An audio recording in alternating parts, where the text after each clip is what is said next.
कुठली खतांची किंमत वाढणार आहेत येणाऱ्या खरीप सीझन मध्ये। मित्रांनो, ज्या मायला जे सगळ्यात जास्त स्वस्त खत होतं ना, त्याच्यावरच जास्त प्रहार झाले, त्याच्यावरच जास्त हल्ले झालेत आणि त्याच्यात जास्त चान्स आहे वाढायचा। मी बोलतो आहे युरिया बद्दल। तर तुम्ही म्हणाल मित्रांनो, युरिया तर आपल्या देशात बनतो रे, तर तुम्ही म्हणाल मग काय गरज चालली मग। मित्रांनो, ते सांगतो युरिया बनतो कसा ते लक्षात घ्या पहिले, मग तुम्हाला समजेल की आपल्याला काय लफडा होतोय, काय चुकतंय। मित्रांनो, युरिया केमिकल रिएक्शन आहे महाराज, ती बघा तुम्ही। Chemical formula carbon dioxide plus ammonia असा मिळून तयार होतो मित्रांनो युरिया। हा झाला तुमचा युरिया तयार। हा असा डायरेक्ट एअर में कशी लफड तयार करून तयार झाला का? नाही मित्रांनो, याच्यामध्ये कार्बन डायऑक्साइड वेगळा आहे, अमोनिया वेगळा आहे। मित्रांनो, अमोनिया डायरेक्ट तयार होतो का? नाही मित्रांनो, अमोनिया तयार करायला लागते महाराज एक प्रोसेस। त्या प्रोसेसचं नाम आहे स्टीम रिफॉर्म प्रोसेस। सौदीचे साधे हाल लावलेत का? आणि सगळा एलएनजी तिकडनं देतो।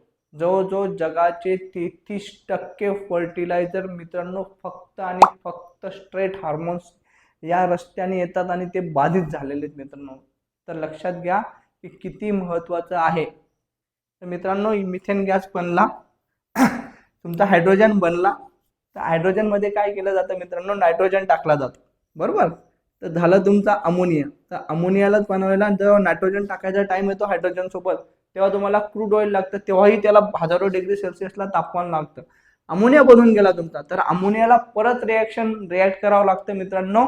ह्या जो तुमचा कार्बन डायऑक्साइड आहे ना त्याच्यासोबत CO2 बरोबर, मग CO2 बरोबर जेव्हा रिॲक्ट होतो तेव्हा तुमचा बनतो मित्रांनो युरिया। युरिया तर त्याच्यामध्ये काय होतं मित्रांनो, पाण्याला जे आहे ना 1000 डिग्री सेल्सिअस पर्यंत तापवलं जातं आणि त्याची वाफ होते, स्टीम होते। त्याच्यामध्ये एक गॅस मिसळला जातो, तो आहे मित्रांनो CH4। आता हा CH4 का मिसळला जातो?